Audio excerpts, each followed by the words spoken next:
नमस्कार आदाब, आप देख रहे हैं ऑन रिकॉर्ड मेरा भयंदर। इस वक्त डिस्प्ले पे आप ये जो तस्वीर देख रहे हैं ये हमारे शहर की एमएलए गीता जैन की है, जो उन आंदोलनकारियों से मिलने के लिए पहुंच गए। इन आंदोलनकारियों का मांग है कि उत्तन का जो धारावी जंजीरी किला है उस किले पर जो लापरवाही बरती जा रही है, किले को जो डैमेज किया जा रहा है, वहां पर सीसीटीवी कैमरा लगाया जाए, वहां पर देखरेख के लिए 24 घंटे एक आदमी को तैनात किया जाए और जो लोग वहां पर आकर गलत हरकतें करते हैं उन पर कानूनी कार्रवाई की जाए। इन मांगों को लेकर ये आंदोलनकारी सुभाष चंद्र बोस मैदान के बाहर बैठे हैं। इनसे एक दिन में ही एमएलए गीता जैन जाकर मिलती है और उनकी मांग को पूरा करने का आश्वासन देती है। एमएलए गीता जैन को इन आंदोलनकारियों को इसलिए मिलना पड़ा कि यहाँ पर पब्लिसिटी मिलेगी, यहाँ पर अच्छे रसूखदार लोग बैठे हुए हैं, जबकि उसी के कुछ दूरी पर अगर हम देखेंगे तो पिछले 8 दिनों से गीता कानाबार नाम की एक महिला यहाँ पर आमरण उपोषण के लिए बैठी है, जिसकी मांग है कि शाइन मेंटेनेंस नामी जो कंपनी है जो गरीबों का खून चूस रही है, लेबरों का पैसा हड़प रही है, उसके खिलाफ में कानूनी कार्रवाई की जाए। उस शाइन मेंटेनेंस कंपनी को महापालिका बचा रही है।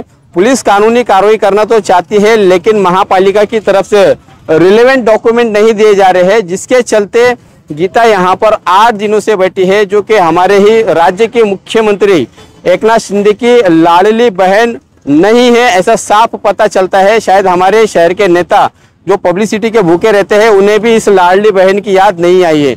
गीता का क्या कहना है, क्या मांग है, आइए हम उनके पास में आपको ले चलते हैं। पिछले 8 दिनों से ये यहाँ पर आमरण उपोषण पे बैठी है और उन्होंने अब तक ना तो कोई पानी पिया है और नहीं खाना का कोई एक टुकड़ा खाया है। मैडम जी, आप अपना नाम बताइए और आपकी क्या मांग है, कब से आप यहाँ पर बैठे?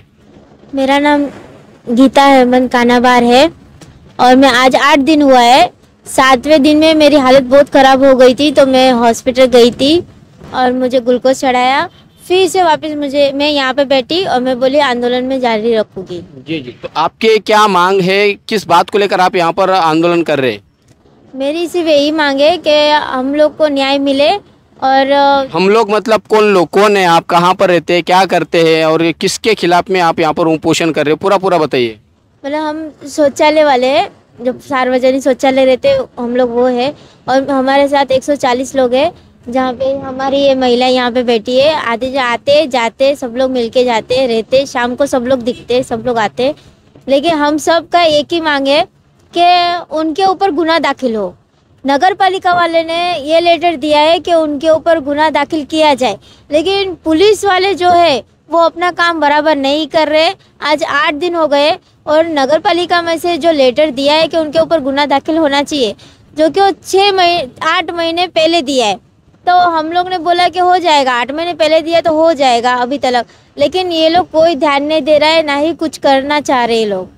मैडम, जहाँ तक मैं समझता हूँ कि महापालिका ने लेटर दे दिया है पुलिस को, और पुलिस का कहना है कि जब तक हमको और भी उसके डॉक्यूमेंट, रिलेवेंट डॉक्यूमेंट जो से उस भ्रष्टाचार से जुड़े हुए जो और भी डॉक्यूमेंट है, महापालिका अगर प्रोवाइड नहीं करती तो हम एक पेपर पे कैसे हम लोग FIR दर्ज करें। तो यहाँ पर दोषी महापालिका के भ्रष्ट अधिकारी है, न कि पुलिस है। पुलिस तो अपना काम करने के लिए तैयार है, लेकिन महापालिका की तरफ से उन्हें वो चीज़ें नहीं दी जा रही है, उन्हें वो डॉक्यूमेंट नहीं दिए जा रहे। क्या इसकी जानकारी है आपको? मुझे सिर्फ यही मालूम पड़ा कि 3 या 6 महीने का डॉक्यूमेंट दिया है जो फेक दिखा रहा है। अगर आप मुझे बताओ, कुछ भी छोटी से छोटी गलती होती है तो पुलिस वाले एक्शन लेते।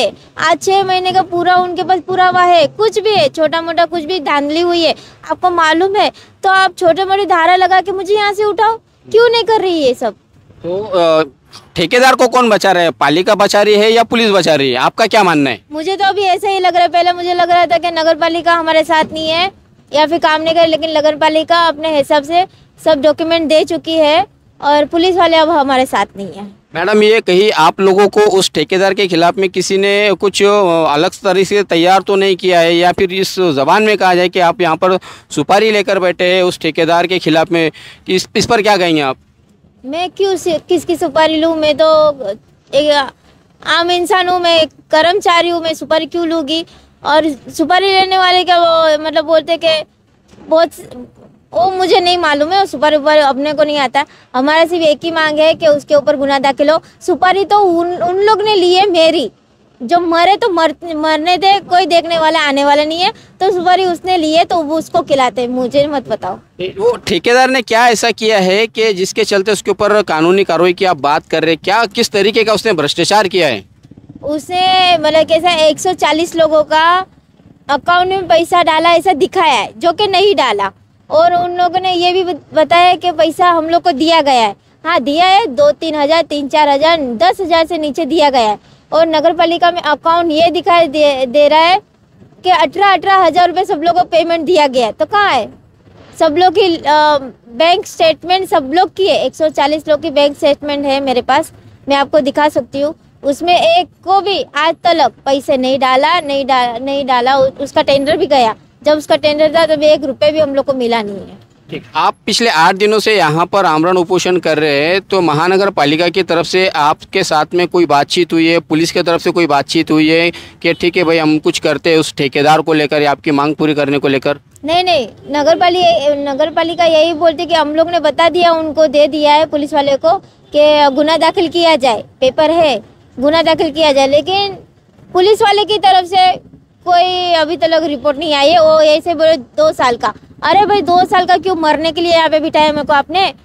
3 महीने का जो भी छोटा मोटा जो भी धांधली होती है, आज छोटी से छोटी धांधली होती है, उसको पकड़ते पुलिस वाले, अपना काम करते। तो मेरे लिए क्यों नहीं? मैडम यहाँ पर माझी लाडली बहन योजना, ये जो मुख्यमंत्री द्वारा पूरे राज्य की महिलाओं को दिए जा रहे हैं, आपको क्या वो 1500 रुपये आया है? आपने फॉर्म भरा है और क्या आप उनकी लाडली बहन नहीं हो? मैं भरना चाहती थी, तो मैं राशन कार्ड मेरे पास नहीं था इसलिए मैंने भरा नहीं। लेकिन मेरा यही कहना है कि सब उनकी लाडली बहन होगी मुझे छोड़ के। जैसे मैं हालत में बैठी हूँ या फिर मेरे पे मतलब कोई किसी का ध्यान नहीं है। आज गीता जैन भी यहाँ पे बाजू में मोर्चा है, गीता जैन मैडम भी यहाँ पे आई थी, तो यहाँ पे आके मुझे देखा नहीं। मुझे नहीं लगता मैं किसी की लाडली बहन हूँ। बाकी देखो मर जाओगी तो बोलना।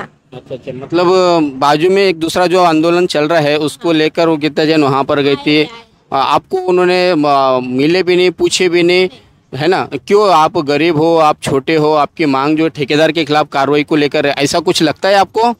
हाँ ऐसा ही लगता है, जैसे कि सब लोग ने पैसे खा के बैठ गए, इतने सारा पैसा दे दिया कि किसी के जबान में से कुछ निकल नहीं रहा, बस मरने के लिए छोड़ दिया है।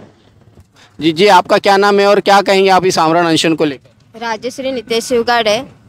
हम लोग इतना अभी 2 साल से लड़ रहे हैं, लेकिन अभी तक हम लोग को न्याय नहीं मिला। मेरा तो कहना इतना ही है, उसके ऊपर तुरंत FIR करो, कुछ भी होने दो। इनके जान को खतरा है, FIR होना चाहिए उनके। और अगर इनकी जान को अगर कुछ कम ज्यादा हो जाए तो उसका जिम्मेदार किसे मानेंगे आप? जिम्मेदारी महानगर पालिका और अपना पुलिस प्रशासन जिम्मेदारी है। मेरा कहना इतना ही है। इनके 2 बच्चे, आगे इनको कुछ हो जाएगा तो उन बच्चे का क्या भविष्य होएगा? मेरा इतना ही कहना है, तुरंत के तुरंत उनके ऊपर FIR करो। मैं हाथ जोड़ के विनती करती हूँ, ऐसे लोग को कभी रखो मत, तुरंत के तुरंत उठा के अंदर पिटाओ। कम से कम इतना गरीब लोग को उन्होंने नोच के खाए ना, ऐसे किसी का नौबत आना नहीं चाहिए। हम लोग को घर में खाने के लिए अनाज नहीं है, हम लोग को बेघर कर दिया है लोग ने। मेरा जवान लड़की लोग के लेके हम लोग ने घर बेघर करके बाहर बैठे थे 2 महीने से। मेरा इतना ही कहना है, उनके ऊपर FIR होना चाहिए। जो भी है ठेकेदार है, जो भी है सुपरवाइजर, सबके ऊपर होना चाहिए। धन्यवाद हमसे बात करने के लिए। ये है आंदोलनकारी जो पिछले 8 दिनों से यहाँ पर अपनी मांग को लेकर बैठे हैं। चूँकि ये गरीब है, इनका कोई यहाँ पर राजनीतिक नहीं, किसी का संरक्षण नहीं है, इसके चलते इनकी कोई सुनवाई नहीं हो रही है।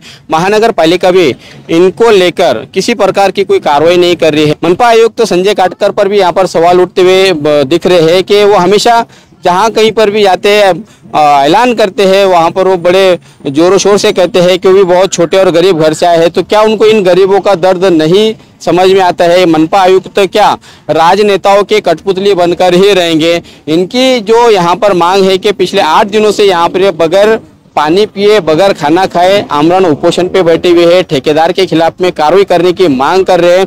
इनके हक का, इनके अधिकार का पैसा जो साइन मेंटेनेंस नामक ठेकेदार ने खाया है, उनका जो खून चूसा है, उस पर कानूनी कार्रवाई करने की बात को लेकर ये बैठे हैं। लेकिन हमारे शहर के नेता, हमारे शहर के महानगर पालिका के अधिकारी, ये सब यहाँ पर खामोश बैठे हैं, चूंकि ये गरीब है, छोटे घर के हैं और ये 4th क्लास कर्मचारी है। माझी लाड़की बहन योजना में क्या हमारे महाराष्ट्र की ये बेटी मुख्यमंत्री की बहन नहीं है?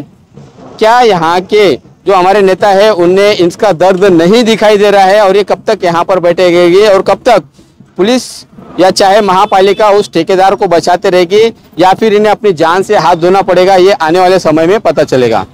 आप देख रहे हैं कैमरामैन आरिफ कुरैशी और साबिर शेख के साथ ऑन रिकॉर्ड मेरा भाईंदर। धन्यवाद।